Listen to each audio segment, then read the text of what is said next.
Welcome to Leap Into Your Story podcast, where you discover your inner story, break down the process, and meet others who've done it so you can leap into your own story. We interview amazing guests who provide powerful insights that inspire you to get your story told. Be sure to visit our website at leapintoyourstory.com, and while you're there, subscribe and like us via your favorite social media network. Now sit back, get ready to take some notes, and let's get started. This episode of Leap Into Your Story podcast is brought to you by Leap Into Your Story course. Visit leapintoyourstory.com, where you have a guide to get your story told. I'm Victoria Anderson, and welcome to Leap Into Your Story podcast, where you discover your inner story. We help you break it down into a process that will work for you, and you can meet others who've already done it. We interview amazing guests who provide powerful insights that will inspire you to get your own story told. So be sure to visit my website at leapintoyourstory.com. And while you're there, subscribe and like via your favorite social media platform. So in this episode, we're going to be discussing inspiring a love of reading. So sit back, get your notepad, 2 pens, and let's get started.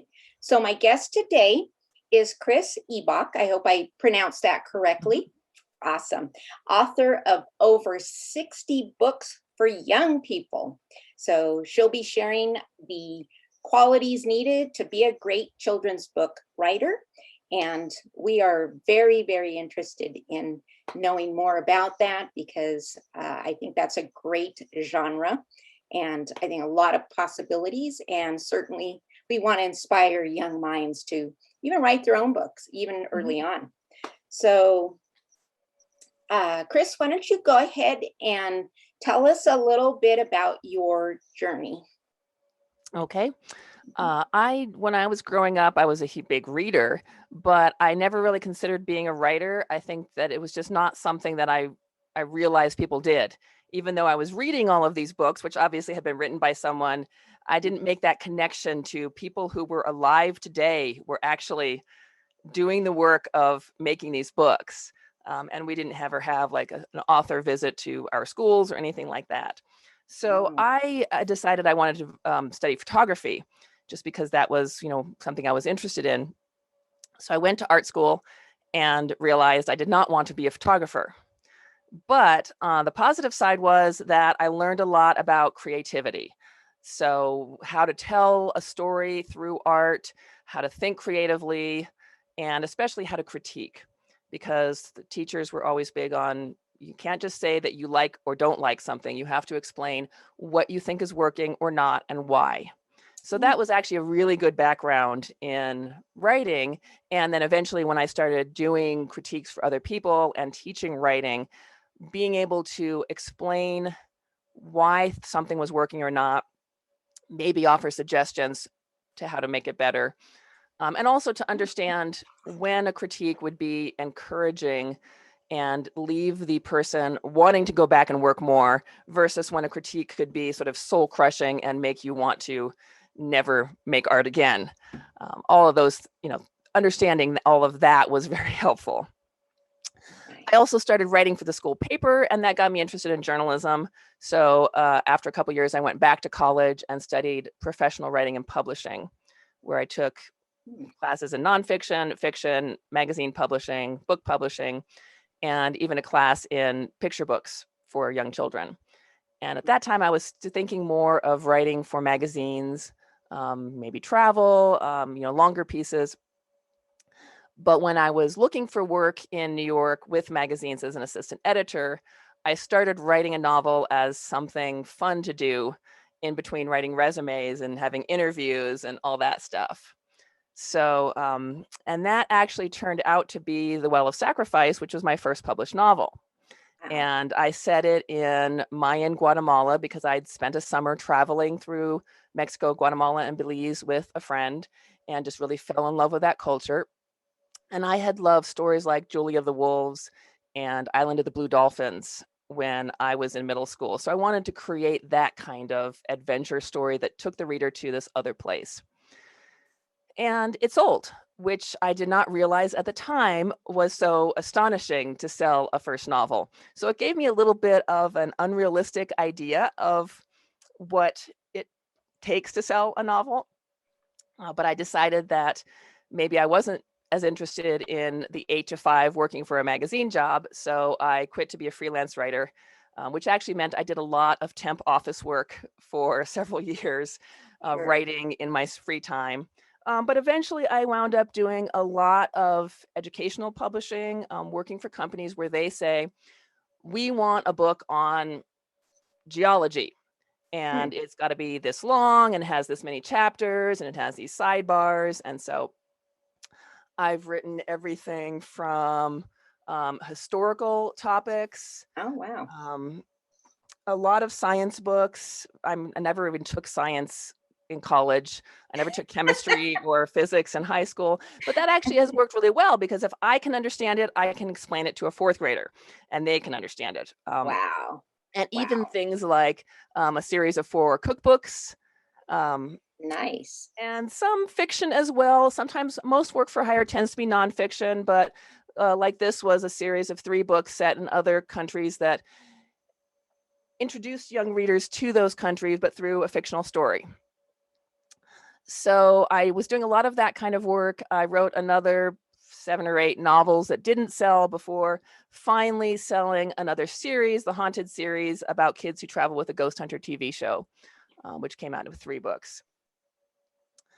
So that, by that time I was fairly well established in writing for children, but I also always like to have new challenges. So I started writing for adults and writing romantic suspense and mystery and romance as I've got a ring light here that's kind of causing glare, but under the name Chris Bach. And so those were different because suddenly instead of a 35,000 word novel, I was writing a 60 to 80,000 word novel, which is a big Wow. difference. Yes. But Yes. always different challenges.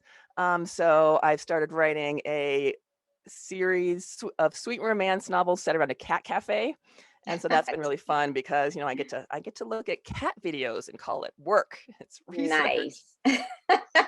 So Yeah. I've done some self-publishing. At this point I've basically written nonfiction and fiction for children of all ages and for adults, in books and magazines. So a little bit of everything. Right. Yeah. You have quite an assortment of both nonfiction and fiction, but you're kind of like me. You're both right brain and left brain. So you have the art and the science. And I always kind of balance those out, even in my books too, where you'll see the logical, but then you'll see the super, it's like almost the extremes. Um, Right. in Yeah, my and it's personality in some of my books. and I think especially when you're Yeah, writing for kids, like if you're writing nonfiction for kids, that you don't want an encyclopedia article or something very right. dry. They're not necessarily going to this book because they're interested in the subject. Yeah. So you have to find that creative way in to make it really fun and intriguing and playful. So that's a neat challenge, but it does help to have sort of both sides to be able to do the research and know that you're being accurate, but also to be able to do the Yeah. playful, creative side. And it makes them curious too to learn other subjects. So, Yes. and if they like your style, the parent will continue to buy your books because that style appeals to their children too. Right. Hmm.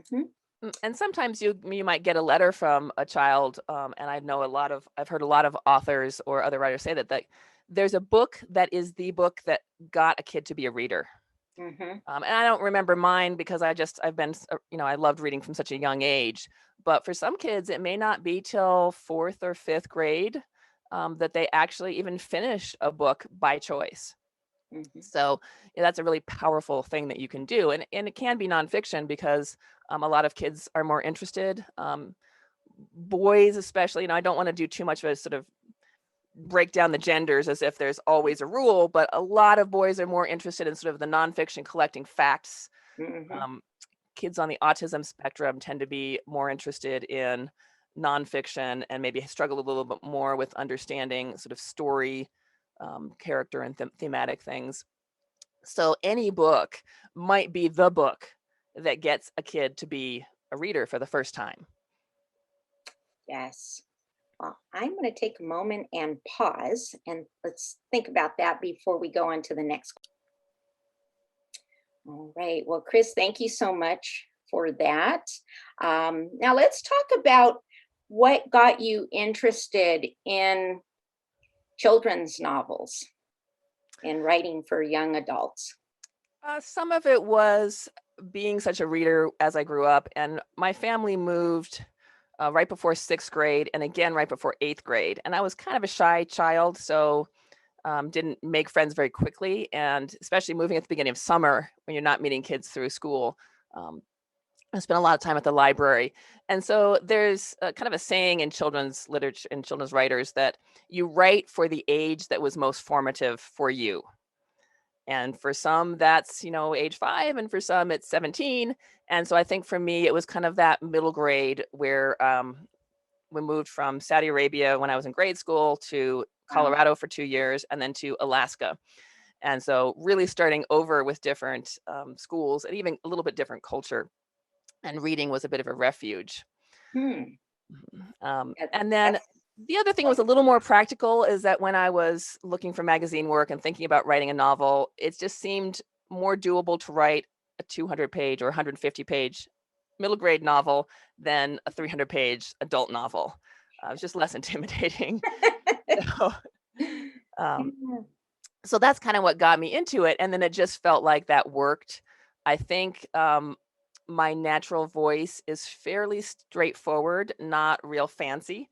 And my training in journalism is more, you write to like a 6th grade level often. It's about communicating the information, not being pretty in your language.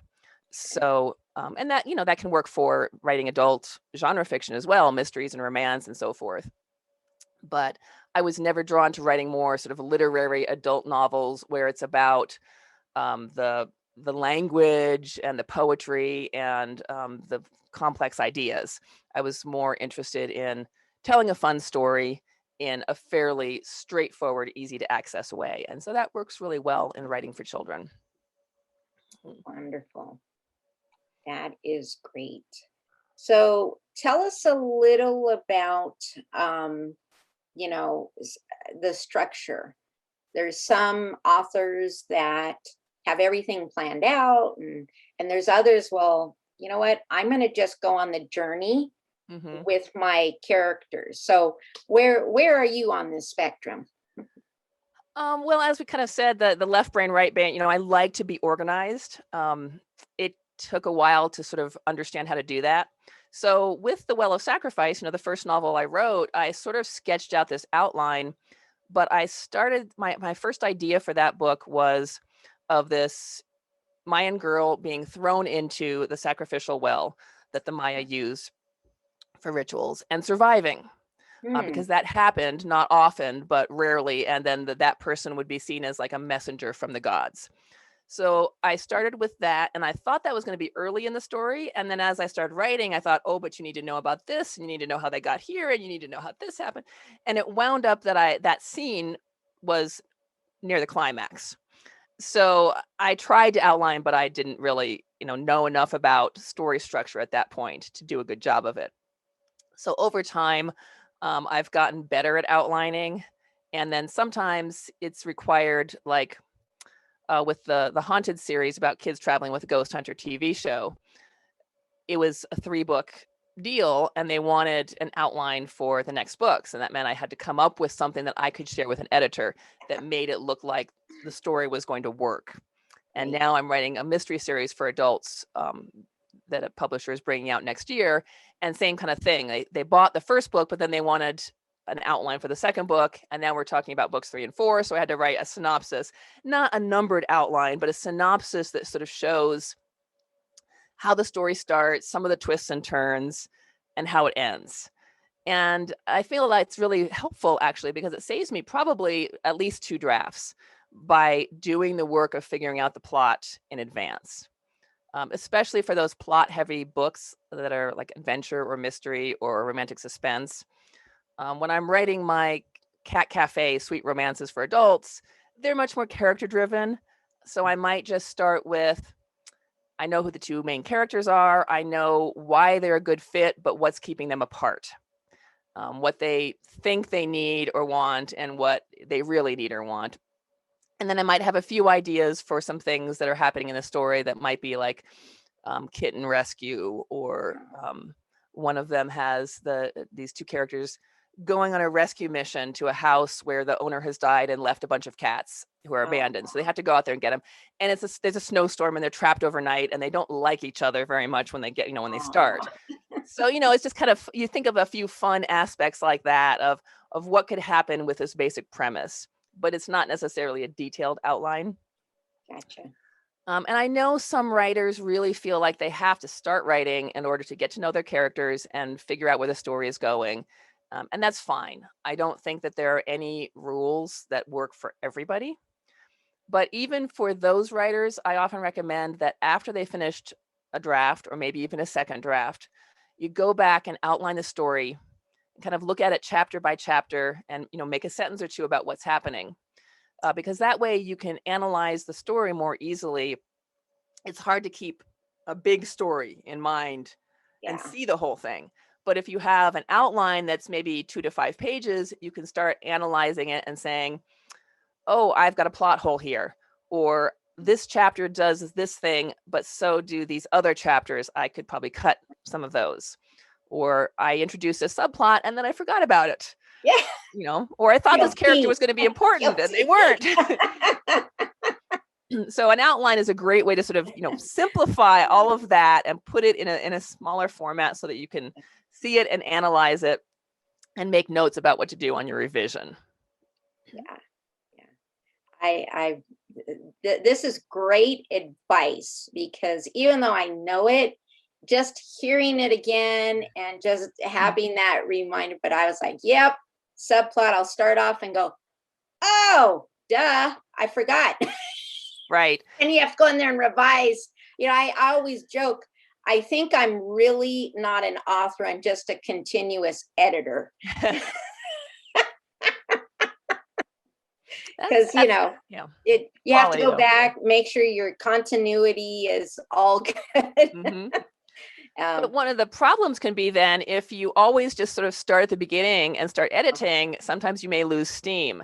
And so you have a great first 3 chapters and then the next few chapters are okay, but later on you've lost track of some of those things. And so again, that's why doing the outline analysis and making notes on what you need to do can sort of keep you on track for making sure you actually make those changes all the way through the story. Yeah, that's a very good idea. Now, what is your preference? Do you do plot or character, or it depends on the book? It depends on the book now. I started out very much as a plot-oriented author. And I think, with The Well of Sacrifice, I didn't know what I was doing, but somehow by accident, it worked. And this character just sort of came to life in my mind and was a very sort of strong-willed person. And so I had her, and then I worked out the plot. And I think the reason my next novels didn't sell was because I wasn't good with the character at that point. So I could figure out the plotting, but the editors who I was submitting to just weren't interested in the character as much, and the voice. So over time, I've had to get better with character. And when writing for children, sure, you can certainly have character-driven stories, and kids can fall in love with a character and want to follow them through their adventures. Even for picture books for the younger children, you have some of these stories like Don't Let the Pigeon Drive the Bus, or Fancy Nancy, where it's really a strong character who can be taken into other books in the series. And editors love that because then they can sell a whole series based on that character. Right. But I think kids also may have a shorter attention span, although adults have a pretty short attention span these days too. Guilty. Yes. Again. Especially in the year of the pandemic, I think it's easy to be very scattered. So plenty of action can kind of help keep the attention. But then I started reading some authors for adults who just did these character-driven stories where I'd realize I've just read like a 5-page conversation where nothing physical was happening, nothing exciting plot oriented was happening, but I was totally gripped because of the emotions of these characters and how they were needing to communicate with each other and, goal driven.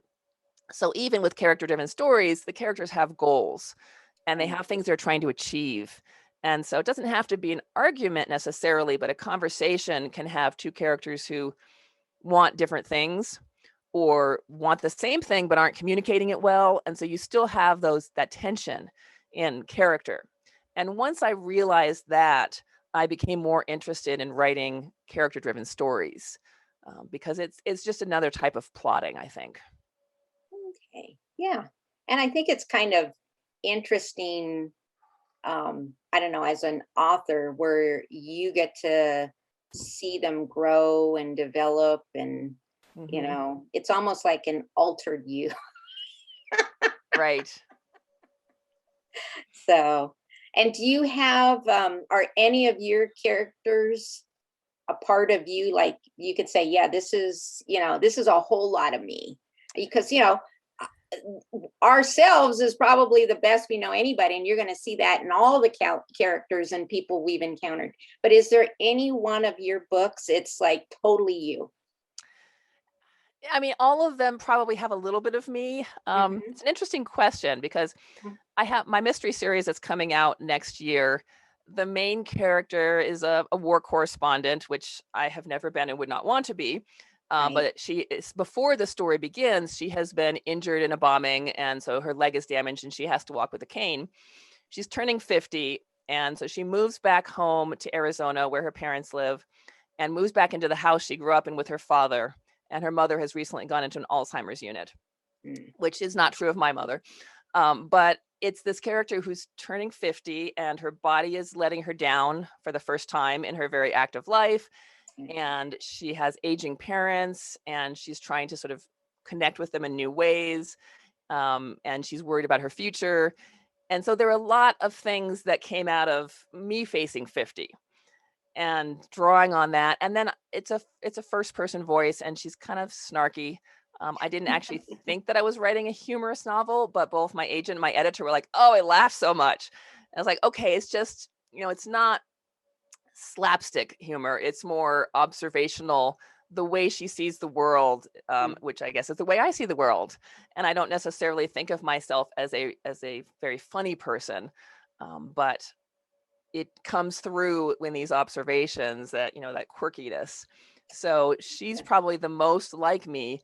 um, Even though I've written all these other books, you might think that an author would start by writing a character who is the most like her and then go off into other directions, but I kind of did the reverse. But then the Well of Sacrifice, this is a Mayan girl in 900 AD, so completely different world. But there was one scene where there's a ritual they did, and cornmeal paste was put in various body parts, including between the toes. And I mentioned that it was ticklish. And my boyfriend at the time was like, "Oh, yeah, because you're ticklish between your toes." And I was like, "Well, isn't everybody?"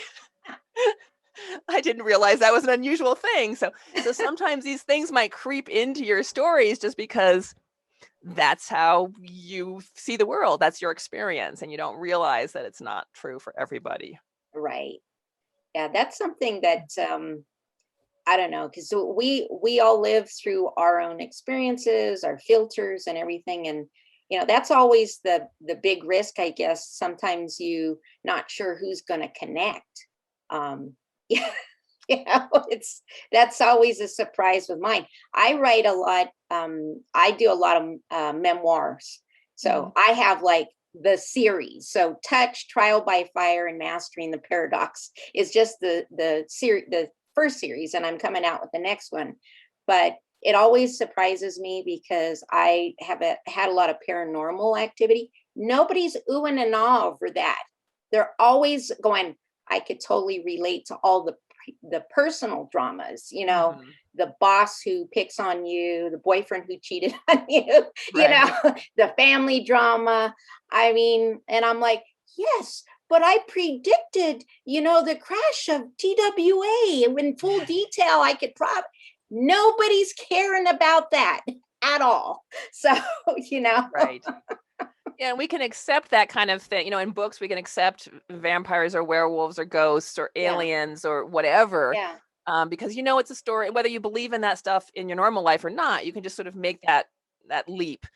yeah. But what really connects you to the character are all those daily life things that, Yes, yeah, even simple if life. you don't have a crazy family, you at least, well, most of us probably have at least some crazy family. Yeah, at least some crazy. I Right. But you had friends and you've heard their stories and right. it's real, and that helps ground you in the story so that you can believe the less believable aspects if there Yeah, are, if it's a fantasy or a science fiction or something like that. So yeah, yeah. mhm, It's always interesting. I always like the feedback mhm, that you get because I mean, it just makes you a better, I think, a better author because now you're fine tuning to other people's perceptions. Not that mhm. you change for there, but certainly key like aha moments that I'm like, oh, I didn't think about that. Well, I could fix that and maybe bring a little more texture, context that Mhm. helps connect with the reader to certain, subjects or situations, Right. both in fiction and nonfiction. So, Right. um, Sometimes it's not that they can't relate, but maybe you haven't sort of drawn the lines to help them relate a right. little bit more. Yeah. But then, I've had some of my romantic suspense books. I've had one reviewer say, "Oh, I didn't like this character very much. I didn't, she's also wishy-washy." And then other people would say, "She's just like me. She thinks exactly how Yeah. I do." And so, well, maybe not, it's not going to be right for every reader. And then this is kind of an interesting story. What we found is a mystery with a strong romantic element. And it's about a young woman who she's going for a walk in the woods with a guy that she had a crush on in high school. And now she's back after college. And they find a dead body in the woods. Hmm. And he doesn't want to report it because he has his own secrets. And so, but she does report it and she gets caught up in this mystery. Well, this was inspired by the real experience of finding the body of a murdered woman. With my now husband and a friend of ours, we were hiking, Wow. and yeah, and it wound up basically helping put this guy in prison because the woman had been missing and he was a suspect, but they didn't have a body, and he had Wow. hidden her in the. And so obviously that is kind of a powerful experience. And Right. I took a lot of notes at the time, thinking about someday I'm going to use it. And I can't right now. It's Yeah. too close right Too now, but close. Yeah. someday I'm going to want to use this and kind of know how we were affected. And I was fortunate that my husband and this male friend of ours Wow. were not the typical men who, hide all the emotions. They wanted to get together and talk about, what we were feeling and how we were dealing with this and so forth.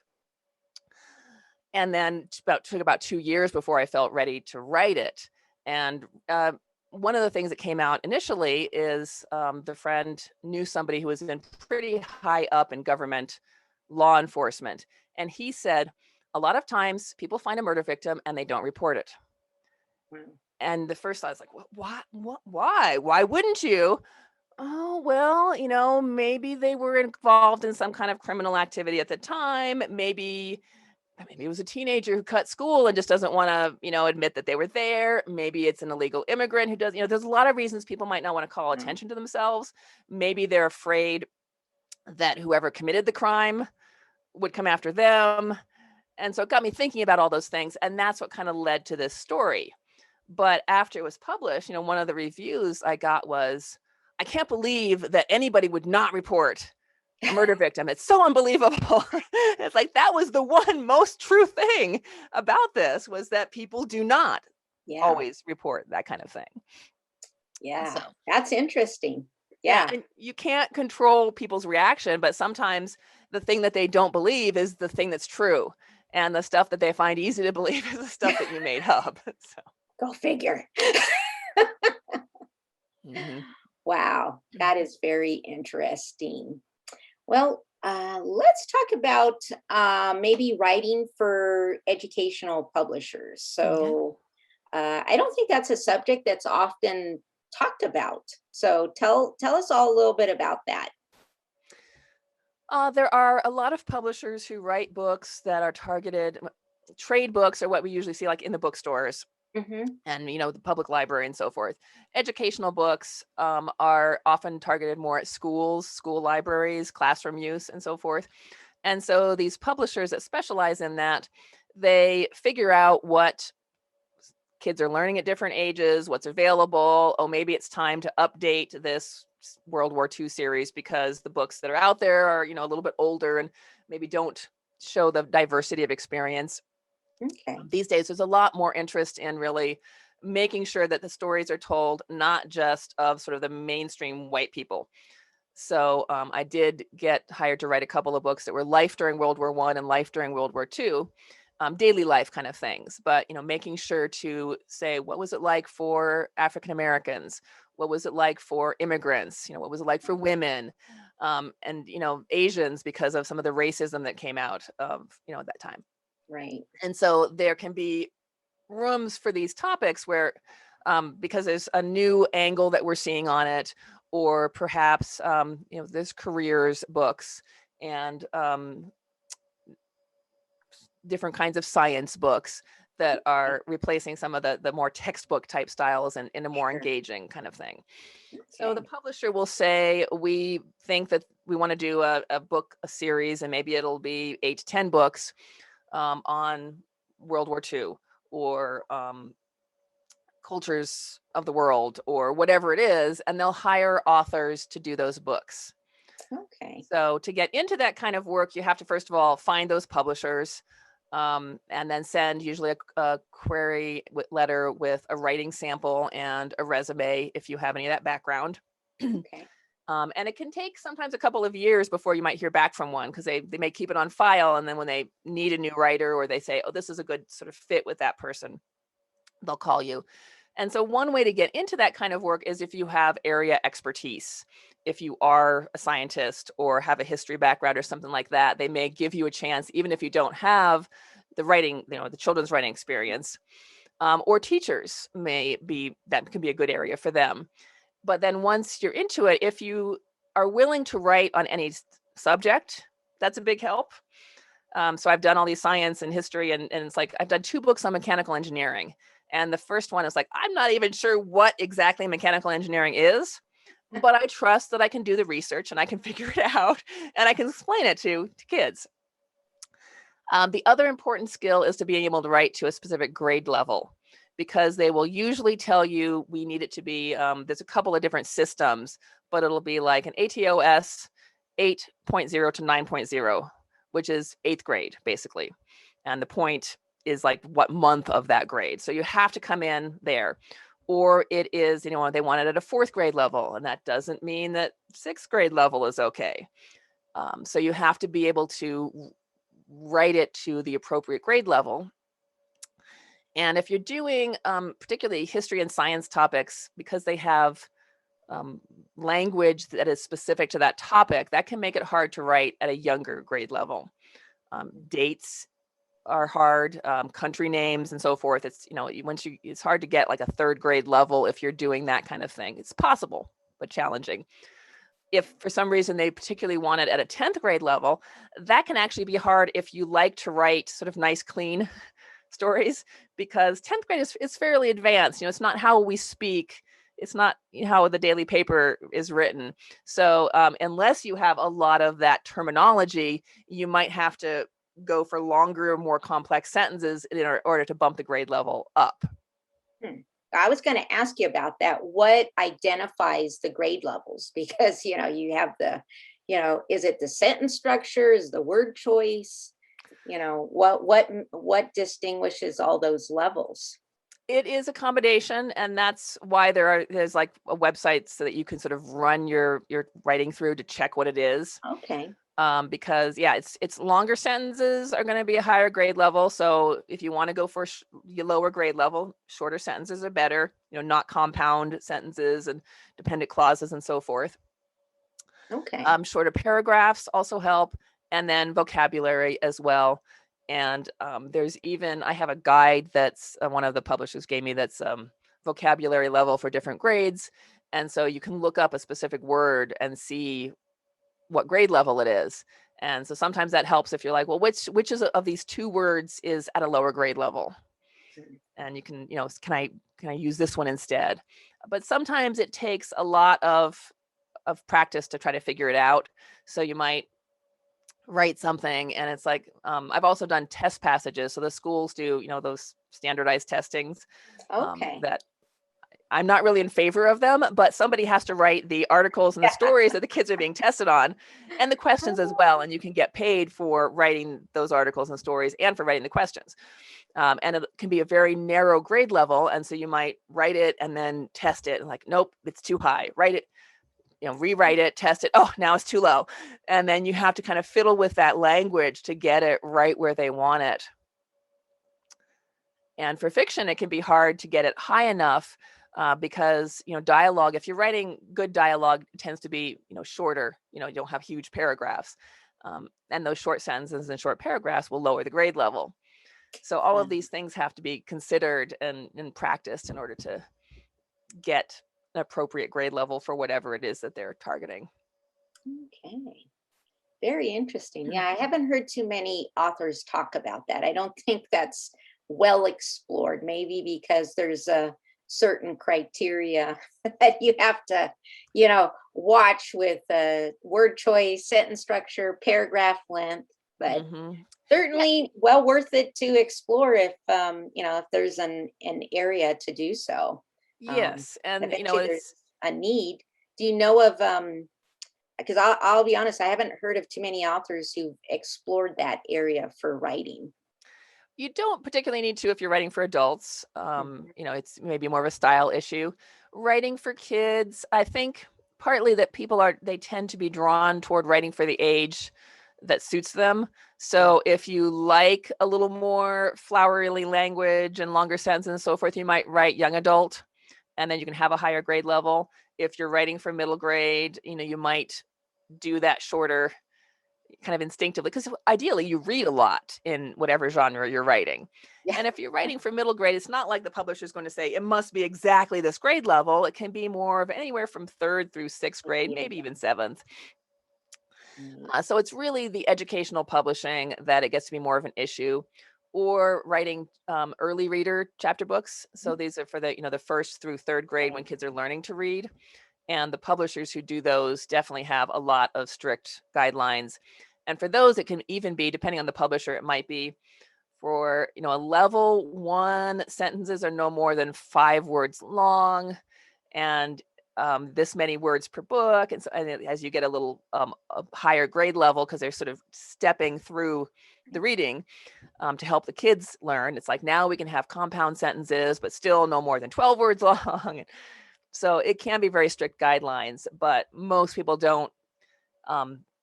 They don't start there because a lot of people who even write for children, they don't sort of recognize that there is that leveled reader genre, because it's not what they really remember reading as a kid. It's you can find it in the library, but it'll be in its own section. So unless you're a teacher, you may not really ever think about that kind of writing. And then if you're writing picture books for the youngest children, often they'll be read aloud by the adult. So they don't have to have such a low grade level. You still want to make sure that the language is, you're not using words that kids won't understand. But just as one example, the word cereal, like the stuff you eat for breakfast, I think it's like a 5th grade reading level, because it's kind of it's a weird word spelling wise. But any 4-year-old is going to know what cereal is if they hear it read aloud in a book. So it makes a difference whether the adult is reading it or whether the child is trying to read it on their own. Gotcha. Now, with your books, do you have a preference of like age range that you focus on when you're doing your books? I really like when I'm writing for children, I really like that middle grade Okay. range. So that fourth to sixth grade level would be kind of Okay. what I prefer. Like your sweet spot that you're aiming for. Yes. Yeah. That's kind of where I naturally fall. Hmm. I have enough experience now that if I'm asked to write something at, say, an eighth grade level, I can usually get it pretty close on the first, Okay. before I even test it. I kind of just know where that is. And that just comes with a lot of experience. Okay. But especially for fiction, I like that fourth grade. Yeah. Okay. So well, that's good. That's very good.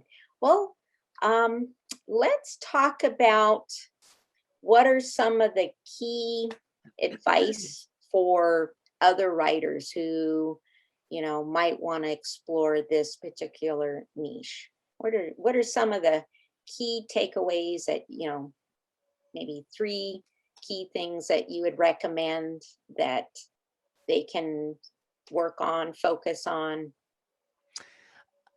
Well, if you want to write for children, it's important that you really understand how children's publishing industry works. Because there's things like a lot of beginners, if they're writing picture books, they assume that they have to find the illustrator. And if you want to self publish it, then yes, you do. But if you want to send it to a traditional publisher, you don't and you should not, because they will want to hire their own illustrator. And so really the advice is to study before you get started. So join the Society of Children's Book Writers and Illustrators. If you're on Facebook, there's a Kidlit 411 group that's very active. So there's plenty of information out there. So, don't just sort of dive in without doing any of that research first. There's books on it, there's all kinds of information that will help you avoid some of those mistakes that can be really damaging. Because if you've written this manuscript and then you have a friend who's a great artist and you ask her to illustrate it and she starts doing the artwork and then you find out that that was wrong and you shouldn't have done it, well, now what do you do?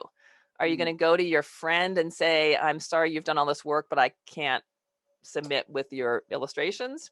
right, Or are you going to submit the manuscript and then maybe the editor says we like it, but we want all these changes, and then the artwork's going to be very different, and oh, we'll look at samples from this person, but no, that's not the artist we want to use. We want to, right, so you can, I mean, that's one of the worst case scenarios, is that like you actually are put in a position of hurting your friendship or sort of giving up on the project, or how do you handle that?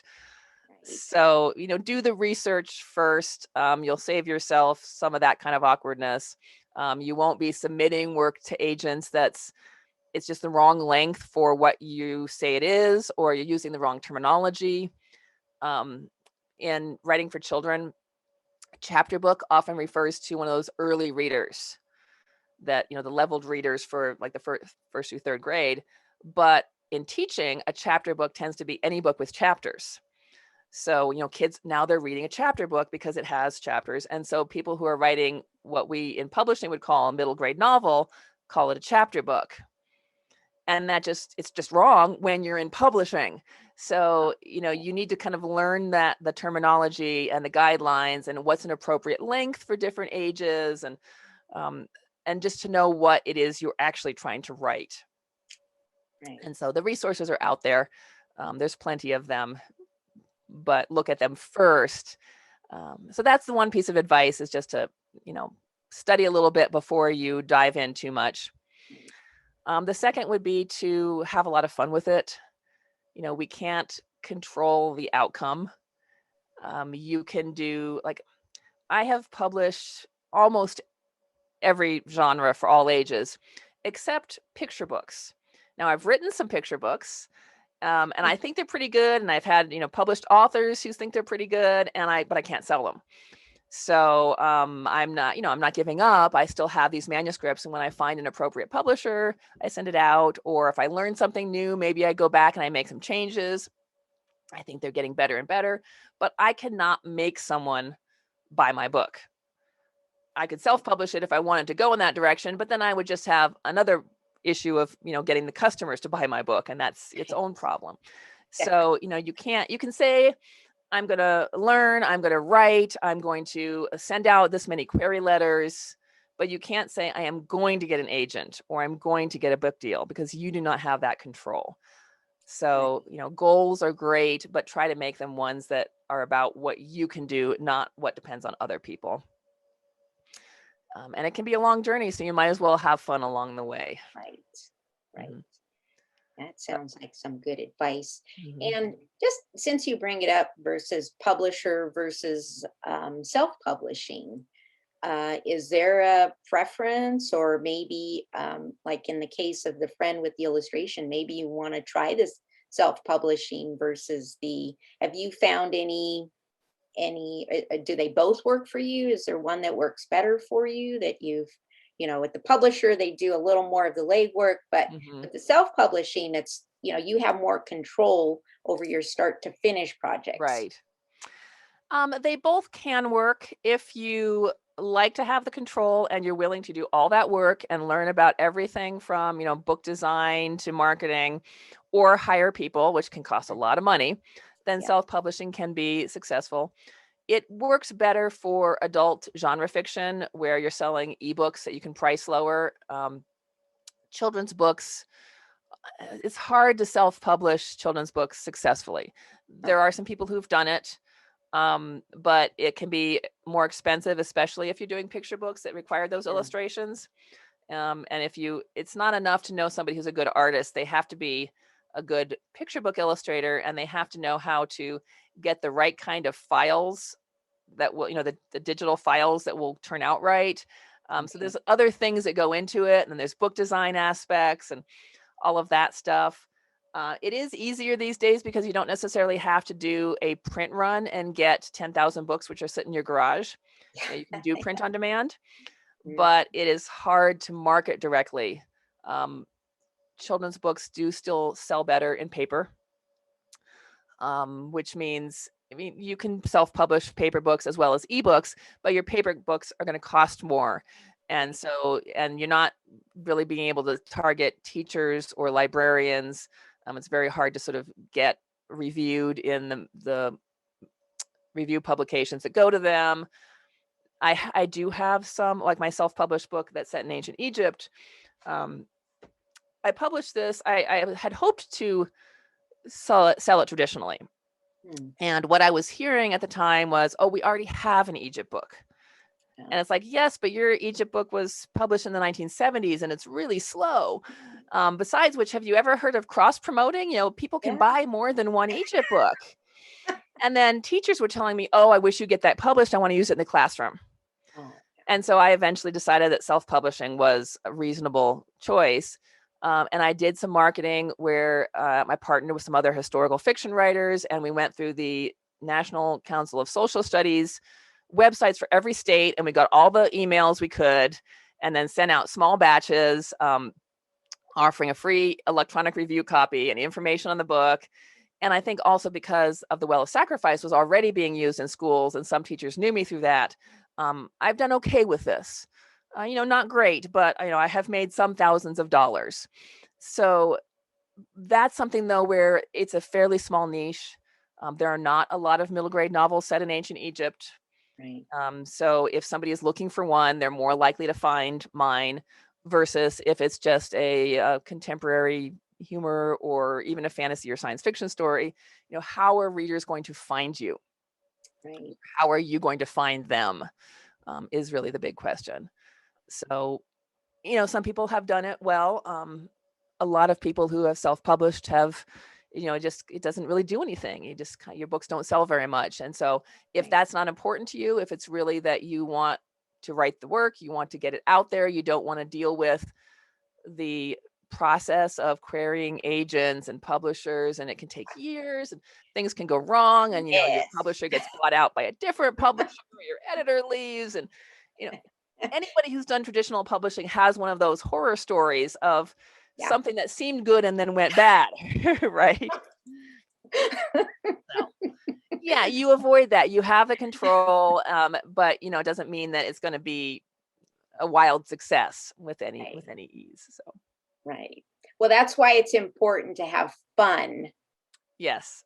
because you may have the best story, and it's just hard to get it in the right vein to your, interested readers. So yeah, you just make sure you have fun. Yeah. And for some people it's fun to figure out like book layout, Yep. and marketing and so forth. And if not, if you have money, you can hire other people to do it. Yep. But there's a lot of people who are ready to take advantage of authors and charge you way too much. Yep. And sometimes I meet those people too late, and it's like, oh, you shouldn't have done it that way. Now you've done it. You spent the money. You didn't get what you deserve to get for that amount of money. You spent $20,000, and maybe you could have spent 4 or 5 if you had sort of Exactly. hired people individually who are experts, as opposed to going through one of these companies that makes big promises and Right. doesn't deliver. Right. And that's one of the reasons why I wanted to launch a podcast, is to have good information. Mm-hmm. And, you know, this podcast isn't necessarily about being the best-selling, author. It's about leaping into your story and sharing it. Mm-hmm. So whether you decide to just do a fun copy to say, here's my story and I've, got it published, or the next bestseller, but I want to line up really great people, who have awesome information, and mostly to stop people from making errors. And Right. because errors are costly, they cost money and they cost time and waste effort too, where you could have put those resources in better placement. So um, Mhm. certainly I have not only authors, but I'm going to have some marketing folks in there that mix it up, maybe some graphic designers. So it's going Mhm. to be a whole different mix of everybody, and Yeah. people who are in the profession writing books on it, people who work a different profession and write about something else on the side. So it's people who blog. Yeah. Just, I mean, it's all about writing. And Right. that's really what I want to do, is bring some, value, into, and from different streams, maybe. And you have also magazine writing. I know there's some folks who are going to be talking about doing the hustle on the side with articles on some, Mhm. you know, uh, trustworthy essay websites, right? That they can explore and hopefully migrate into full time writing. Right. Well, Chris, I want to thank you. This has been just an amazing time with you. I thank you for your time and your insight and your advice. So let's find out a little bit more. Where can we find out a little more about you? So, Well, I write under actually 3 different names. okay. Chris Eboch is my name writing for children, and my website is www.chriseboch.com.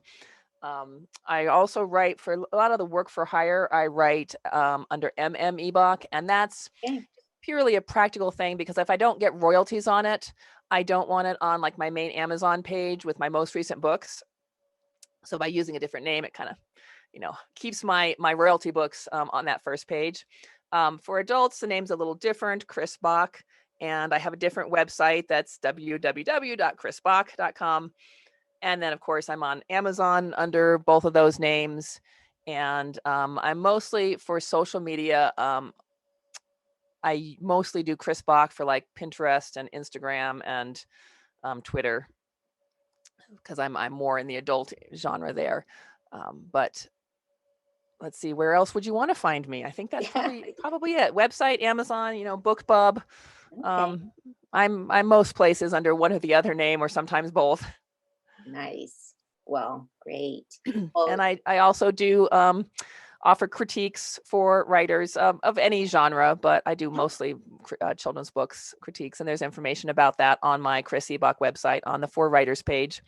okay. And I also do have a blog for writers. Um, Okay. Good.